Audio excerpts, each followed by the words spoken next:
El polvo danzaba en los rayos de luz que cortaban la penumbra del ático, un santuario silencioso de recuerdos y naftalina. Ana, nieta de Sofía Méndez, se movía con la delicadeza que impone el luto. Cada objeto que tocaba era una reliquia de una vida que creía conocer por completo. Su abuela había sido una enfermera de pocas palabras y manos gentiles, una mujer cuya historia parecía contenida en los límites de su pequeña casa y su jardín bien cuidado. Fue dentro de un viejo baúl de madera, debajo de un vestido de novia amarillento por el tiempo, que Ana encontró el diario. La cubierta de piel estaba gastada, el broche de metal, roto. Al abrirlo, el olor a papel antiguo y tinta seca invadió el aire. Las páginas, llenas de la caligrafía precisa y firme de una profesional de la salud, comenzaron a contar una historia que no pertenecía a los álbumes familiares, sino a los anales secretos de una nación entera. La fecha en la parte superior de la página, 12 de junio de 1988, le heló el corazón, pero fueron los nombres los que la dejaron sin aliento. El general Ricardo Alarcón y Mateo Vargas, el Sombra. Las manos de Ana temblaban. El mundo exterior se silenció hasta convertirse en un zumbido lejano. La frase que saltó de la página pareció un trueno en el silencio del ático. No se encontraron para discutir la rendición o un tratado de paz. El destino de toda la guerra, de ambos ejércitos, dependía de la vida de una niña de 9 años. Elena. El nombre estaba allí, encerrado, en un círculo con una urgencia que atravesaba las décadas. No era una leyenda, un susurro de propaganda de guerra. Era real. Su abuela, la mujer que le había enseñado a curar rodillas raspadas, estuvo en el epicentro de una decisión que moldeó la historia de Corazón del Sur. El diario no era solo un conjunto de recuerdos, era la llave de un misterio enterrado bajo 30 años de silencio oficial, una prueba de que los monstruos de la guerra y los héroes de la revolución, por un solo día, fueron apenas 2 hombres aterrorizados por el secreto que una niña llevaba en su sangre. Si casos misteriosos como este te fascinan, suscríbete al canal para no perderte ninguna investigación. Nos gustaría saber hasta dónde llegan nuestras historias, así que comenta abajo desde qué ciudad y país nos estás viendo. El año 1988 marcó la cúspide de la brutalidad en Corazón del Sur. La nación, desgarrada por una década de conflicto civil, sangraba por todas sus fronteras, tanto geográficas como humanas.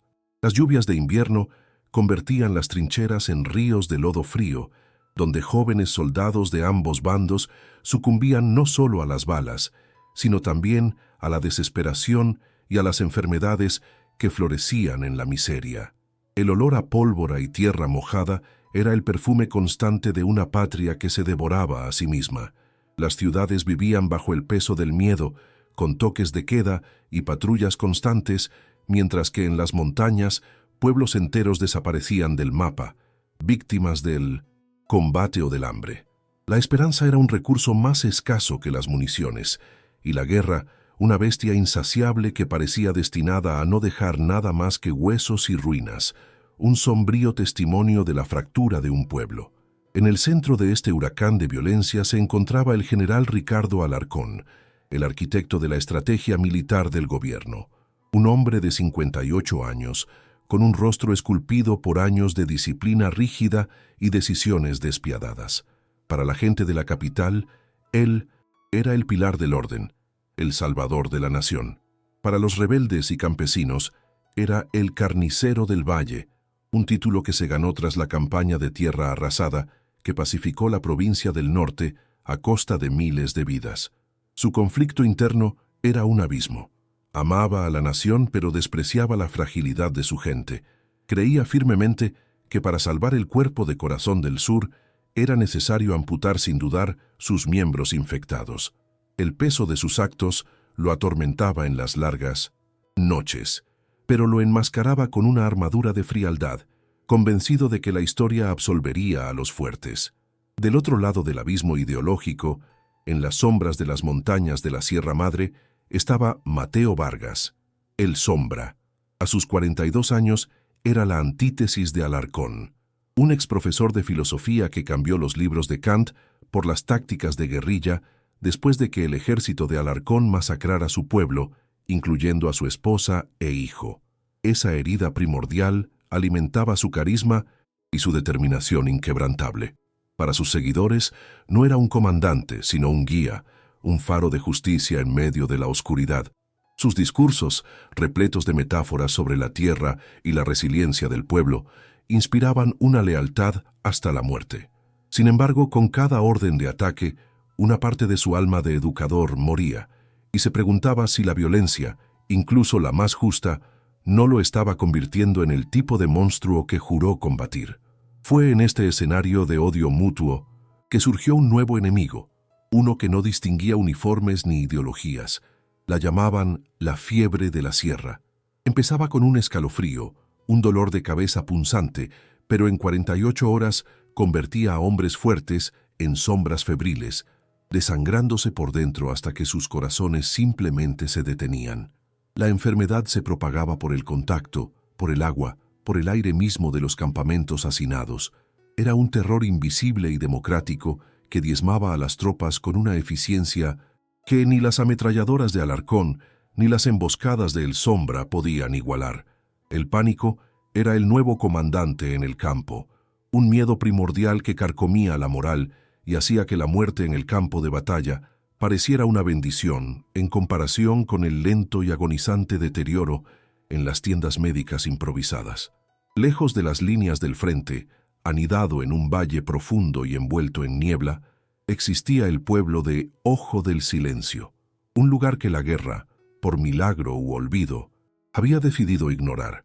Allí vivía Elena Rojas, una niña de 9 años de ojos grandes y observadores que prefería la compañía de los arroyos y los árboles al ruido de los otros niños. Su inocencia era un reflejo del propio pueblo, un enclave de paz frágil en un mundo en llamas. Ella no entendía de generales ni de rebeldes. Su universo era el ciclo de las cosechas, las historias que su abuela contaba junto al fuego y el mapa de estrellas en el cielo nocturno. Elena era una parte silenciosa y armoniosa de ese pequeño mundo, sin saber que su cuerpo, tan pequeño y frágil, contenía la llave para la supervivencia o la aniquilación de toda su nación. La neutralidad de Ojo del Silencio fue violada no por soldados, sino por el susurro de la fiebre, traída por un comerciante errante. La enfermedad arrasó el pueblo como un incendio en pasto seco. Familias enteras se extinguieron en cuestión de días. Elena vio cómo la vitalidad de sus vecinos y amigos se desvanecía, y cómo el silencio de su pueblo se transformaba en un luto pesado y opresivo. Entonces, la fiebre la alcanzó. Durante 3 días, ardió en delirios, su frágil cuerpo librando una batalla invisible. Su familia ya se preparaba para lo peor, cuando, en la 4ª mañana, la fiebre cedió. Despertó débil pero viva. La única niña, la única persona en todo el pueblo que había sido tocada por la fiebre y había sobrevivido. Su recuperación fue vista como un milagro divino, una señal de los cielos sin que nadie supiera qué era. En realidad un grito de la ciencia. La noticia del milagro de Ojo del Silencio viajó lentamente, como un humo débil que se eleva de las montañas. Llegó a oídos del general Alarcón a través de un informe codificado de un médico de campo, un hombre desesperado que mencionó el rumor casi como una nota a pie de página fantasiosa. Para Alarcón, sin embargo, la palabra inmune encendió una luz fría y calculadora en su mente. Él no veía un milagro, veía una variable estratégica, la solución a un problema catastrófico que amenazaba con destruir a su ejército desde adentro. La niña no era una niña para él en ese momento, era un arma, una cura potencial, la clave para contener al monstruo que él mismo, indirectamente, había liberado. Su primera orden fue clara y brutal: encontrar el pueblo, aislarlo y asegurar el recurso a cualquier costo. Casi al mismo tiempo, la misma historia llegó a El Sombra, pero por un camino diferente. Fue susurrada por campesinos que huían de las zonas enfermas, una leyenda contada en voz baja alrededor de las fogatas de los campamentos rebeldes. Para Mateo Vargas, la noticia resonó de una forma completamente distinta. Él, que había perdido a su familia por la brutalidad de los hombres, Vio en la supervivencia de Helena un símbolo de la resiliencia indomable de su pueblo. Ella era la prueba de que la vida encuentra un camino incluso en la más profunda oscuridad. La inmunidad de la niña no era una ventaja estratégica, sino un regalo sagrado, una promesa de que sus hermanos y hermanas de las montañas podrían salvarse. Su misión se convirtió de inmediato en proteger a esa niña, esconderla de la codicia del gobierno y asegurar que cualquier cura que proviniera de su sangre sirviera primero a los olvidados y oprimidos. Lo que ni el Sombra ni la mayoría de los hombres de Alarcón sabían era la terrible verdad que el diario de Sofía revelaría décadas después. La fiebre de la sierra no era un castigo de la naturaleza, era el resultado del Proyecto Quimera, una facción clandestina dentro del ejército de Alarcón que desarrollaba armas biológicas. Una muestra inestable y mal contenida se filtró durante un traslado, infectando la fauna local e iniciando la epidemia.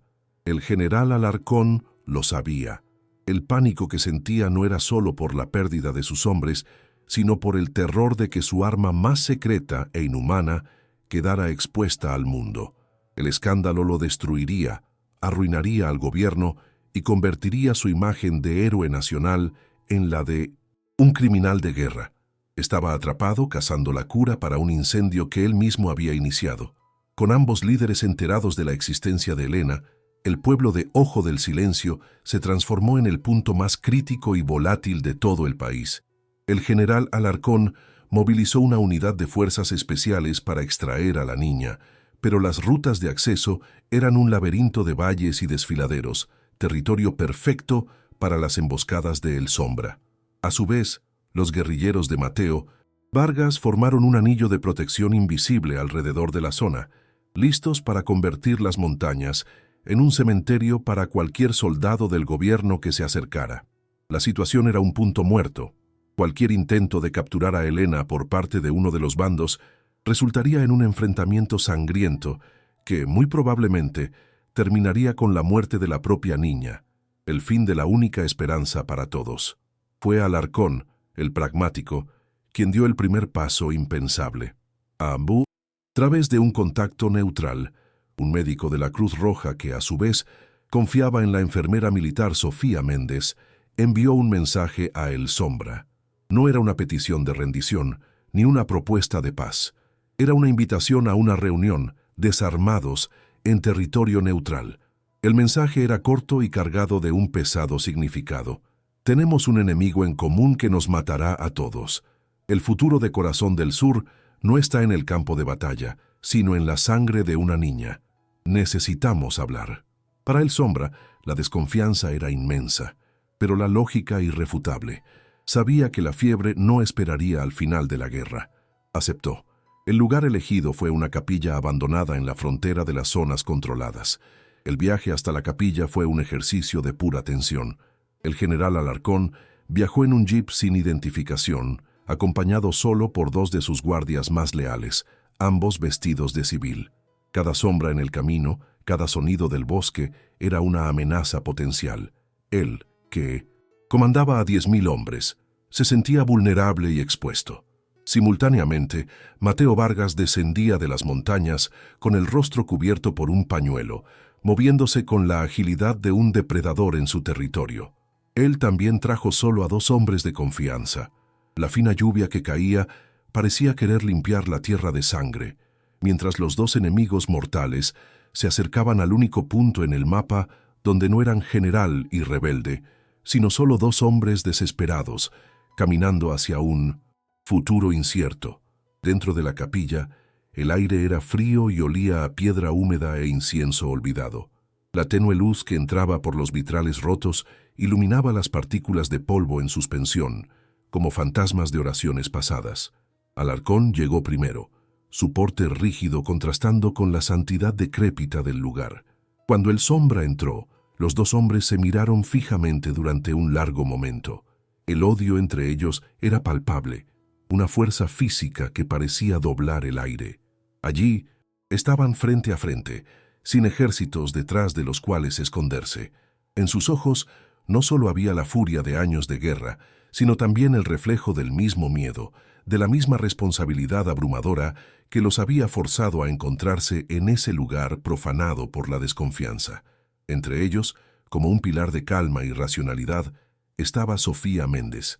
La enfermera, con su postura serena y mirada firme, era la personificación de la neutralidad y la ciencia. No llevaba armas, solo un portafolio con los informes médicos sobre la fiebre y las notas sobre la inmunidad anómala de Elena. Fue ella quien rompió el silencio, no con discursos políticos, sino con hechos. Describió la patología de la enfermedad, la tasa de mortalidad y la estructura celular única encontrada en la sangre de la niña. Su voz, tranquila y precisa, despojó al problema de su carga ideológica, reduciéndolo a su esencia biológica. Forzó a aquellos dos titanes de la guerra a ver a Elena no como un símbolo o un recurso, sino como un caso médico, la única clave para la supervivencia de sus pueblos. Al final de la presentación de Sofía, el dilema flotaba en el aire, más pesado que la bóveda de piedra de la capilla. El diario de Sofía capturó ese momento con una claridad devastadora. Finalmente lo entendieron, escribió. Entendieron que capturar a la niña era la parte fácil. La verdadera guerra comenzaría después. ¿Quién se quedaría con ella? ¿Qué laboratorio desarrollaría la cura? ¿Cómo garantizar que el antídoto se compartiría y no se usaría como el arma final para aniquilar al otro bando? La desconfianza mutua era el abismo que aún los separaba. Sin embargo, por primera vez, estaban unidos por una vulnerabilidad compartida. La vida de sus hombres y el futuro de la nación dependían de que confiaran, aunque fuera mínimamente, en el monstruo que veían sentado al otro lado de la sala. La conexión afectiva no era de amistad, sino de desesperación mutua. La verdad, expuesta por Sofía, flotaba como un veredicto en el aire estancado de la capilla. El silencio que siguió fue una guerra en sí misma, librada en las miradas desconfiadas entre el general Alarcón y el Sombra. Fue Alarcón quien rompió el punto muerto, su tono tan frío y pragmático como una hoja de bisturí. La solución es lógica, declaró, levantándose y caminando hacia una ventana rota. Mis fuerzas extraerán a la niña y a su familia. Será llevada a nuestro laboratorio militar central, el más avanzado del país. En cuanto desarrollemos un antídoto, garantizaremos la distribución de lotes para las zonas controladas por sus fuerzas, bajo la supervisión de la Cruz Roja. Era una propuesta de poder, un intento de controlar la narrativa y la cura, ofreciéndole a su enemigo las migajas de su magnanimidad. Era la jugada de un general, no de un salvador. El Sombra soltó una risa corta y amarga, el sonido resonando tristemente en el espacio sagrado. Su lógica, general, es la lógica del carnicero. Escupió las palabras, el veneno de años de odio en cada sílaba. Me pide que entregue la única esperanza de mi gente a las mismas manos que masacraron mi pueblo. Usted convertiría la cura en un arma, en una moneda de cambio, en una correa para mantenernos sumisos. Sus promesas están escritas con la sangre que derramó en el valle. Prefiero ver a mi gente morir de fiebre que verlos morir encadenados por su falsa generosidad. La niña no será su prisionera. La negativa fue absoluta, un muro de dolor y desconfianza que parecía infranqueable, devolviéndolos al punto de partida, al abismo de su enemistad. Fue en ese momento de máxima tensión que el mundo exterior invadió su santuario clandestino. Uno de los guardias de Alarcón entró apresuradamente en la capilla, con el rostro pálido de pánico. «General, problemas. Una patrulla se está acercando. No son de nuestros batallones designados. Están a menos de 5 minutos, investigando movimientos sospechosos». El pánico helado se apoderó del ambiente. No era una patrulla aliada, sino posiblemente una unidad de la facción del Proyecto Quimera, cazando cabos sueltos o simplemente un escuadrón que no sabía de la tregua. Su descubrimiento allí sería un desastre. El general y el líder rebelde, juntos, serían todos ejecutados en el acto. La reunión secreta se convertiría en una sangrienta nota a pie de página y la esperanza de una cura moriría con ellos en ese suelo de piedra. La inminencia de la muerte hizo que la máscara de hierro del general Alarcón finalmente se rompiera. El sonido distante pero creciente de los motores de los vehículos militares era una cuenta regresiva para el apocalipsis. Se giró hacia el Sombra, y por primera vez, el líder rebelde no vio a un monstruo, sino a un hombre acorralado, aterrorizado. Esta fiebre no fue un acto de Dios, Vargas. La confesión salió como un suspiro áspero, la voz del general perdiendo su fuerza de mando. Fue un error mío, un arma que nunca debió existir, que se escapó. Está fuera de mi control. Si me matan aquí, los hombres que la crearon asumirán el control total. Nunca permitirán una cura. Dejarán que nos consuma a todos. La admisión de culpa y fracaso lo cambió todo. El Sombra quedó atónito, procesando la revelación. El enemigo de su pueblo no era solo la crueldad de Alarcón, sino la arrogancia descontrolada de toda la maquinaria de guerra. La fiebre no era una tragedia, era un crimen. Miró al general, viendo no al carnicero, sino a un hombre hundiéndose en una pantano de su propia creación. La rabia dio paso a una comprensión sombría y pesada. ¿Y cuántos de sus errores están enterrados en las fosas comunes de Corazón del Sur, general?, preguntó, con la voz baja, pero ya no acusadora, sino cansada. Yo también cometí los míos. Envié a jóvenes a morir por una idea, esperando que el mañana fuera más limpio que la sangre de hoy. En ese instante, el abismo entre ellos se redujo, llenado por la confesión mutua de la aplastante carga del liderazgo. Con el uno, sonido de los motores peligrosamente cerca, fue Sofía Méndez, quien ofreció el único puente sobre el abismo. Hay una tercera opción, dijo, su voz firme cortando la tensión. La solución no es confiar el uno en el otro, es no confiar en nadie. Entreguemos a Elena no a un ejército, sino al mundo. La idea era radical y desesperada. Usar sus contactos en la Cruz Roja Internacional para organizar una extracción secreta, llevar a Elena y a su familia a un laboratorio neutral en Suiza. La cura se desarrollaría lejos de la guerra, lejos de sus manos manchadas de sangre.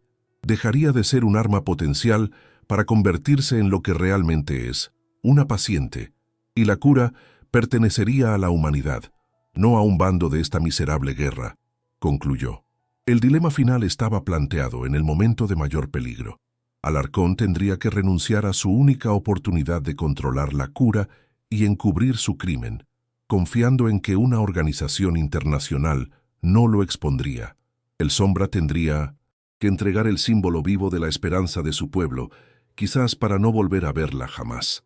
Los sonidos de la patrulla estaban casi sobre ellos. Las ramas se rompían bajo las botas afuera. Alarcón miró a El Sombra, el destino de miles en sus ojos. Su respuesta, Vargas, ahora. El líder rebelde le sostuvo la mirada. La decisión más difícil de su vida.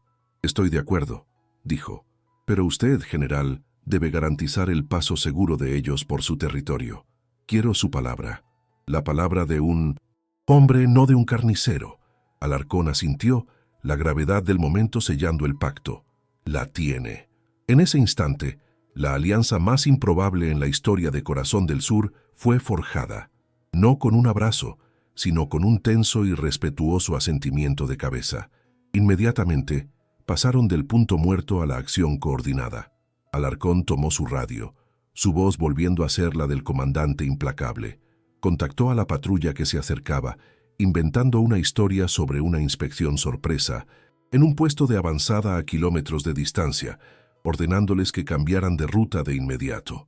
Al mismo tiempo, el Sombra dio órdenes a sus hombres de crear una pequeña escaramuza de distracción en el otro extremo del valle, un engaño ruidoso para atraer cualquier otra atención no deseada. Durante unos minutos cruciales, los dos ejércitos, enemigos mortales, trabajaron en perfecta sincronía, controlados por las voces de sus líderes desde una capilla abandonada. Cuando el sonido de los motores finalmente se alejó y el silencio regresó, roto solo por la suave lluvia, un nuevo tipo de quietud se instaló en la capilla. Era el silencio del después, el peso de una decisión que había cambiado el curso de la historia. Alarcón y Vargas no tenían nada más que decirse. Se habían visto despojados de sus títulos e ideologías, forzados a un acto de humanidad compartida. Se miraron por última vez, un reconocimiento silencioso del pacto que habían hecho. y luego, uno por uno, salieron de la capilla y desaparecieron de nuevo en la niebla, regresando a sus trincheras opuestas. Como Sofía escribió esa noche en su diario, hoy la guerra se detuvo por 1 hora, y, en ese silencio, 2 enemigos eligieron salvar al mundo en lugar de gobernar sus cenizas. La operación de extracción de Elena Rojas fue un milagro silencioso de logística y sigilo, una obra maestra de colaboración forjada en la desesperación. Según se detalla en las páginas finales del diario de Sofía y se confirmó más tarde por registros desclasificados de la Cruz Roja, el plan se ejecutó con precisión quirúrgica 1 semana después de la reunión. Bajo el manto de una noche sin luna, los guerrilleros de El Sombra guiaron a la familia Rojas por senderos secretos en las montañas, un éxodo silencioso lejos del único hogar que conocían. En la base de la sierra, los entregaron a un equipo médico de la Cruz Roja que esperaba en ambulancias anónimas.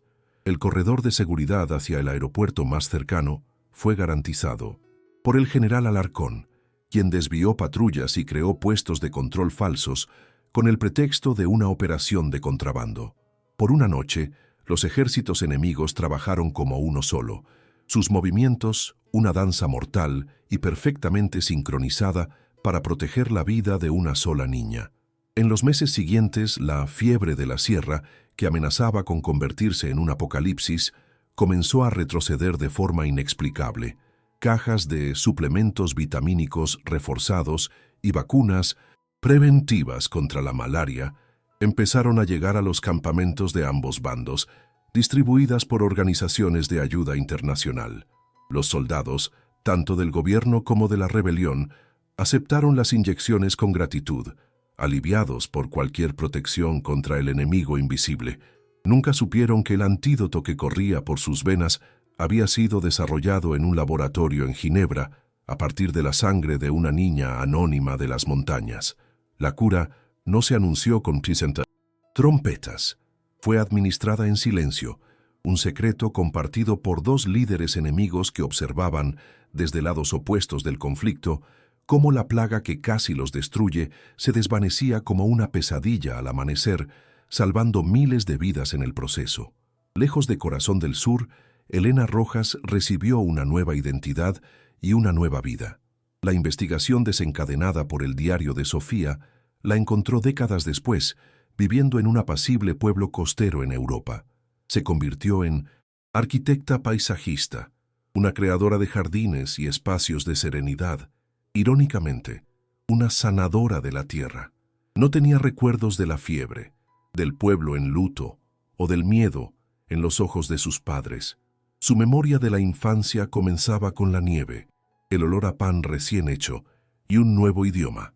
Creció en paz, se casó, tuvo sus propios hijos y vivió una vida extraordinariamente normal, sin saber jamás que su existencia anónima y feliz era el mayor monumento al acuerdo secreto que salvó a su nación.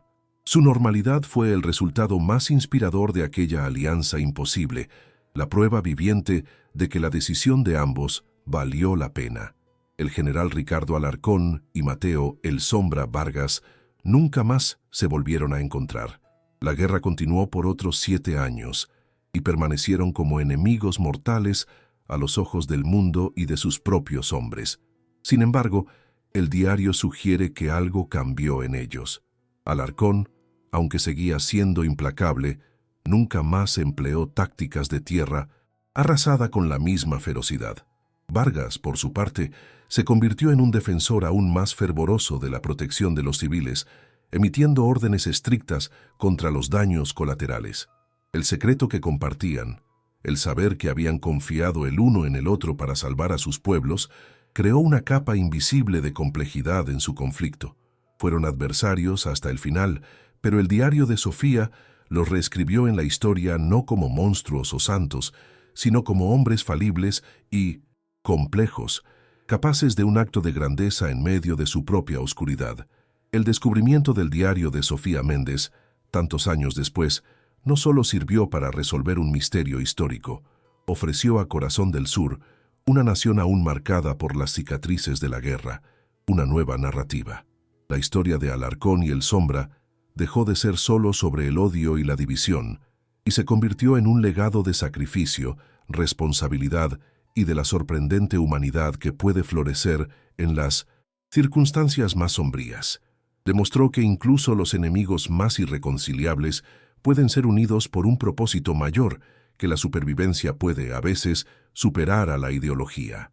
El futuro de Corazón del Sur, ahora en paz, podía mirar hacia atrás y ver no solo el dolor de la guerra, sino también un momento inspirador en el que dos de sus líderes más feroces eligieron, en secreto, al otro y a la vida, en lugar de la victoria y la muerte. ¿Qué opinas sobre el fallo inicial de la policía en este caso? Deja tu teoría en los comentarios.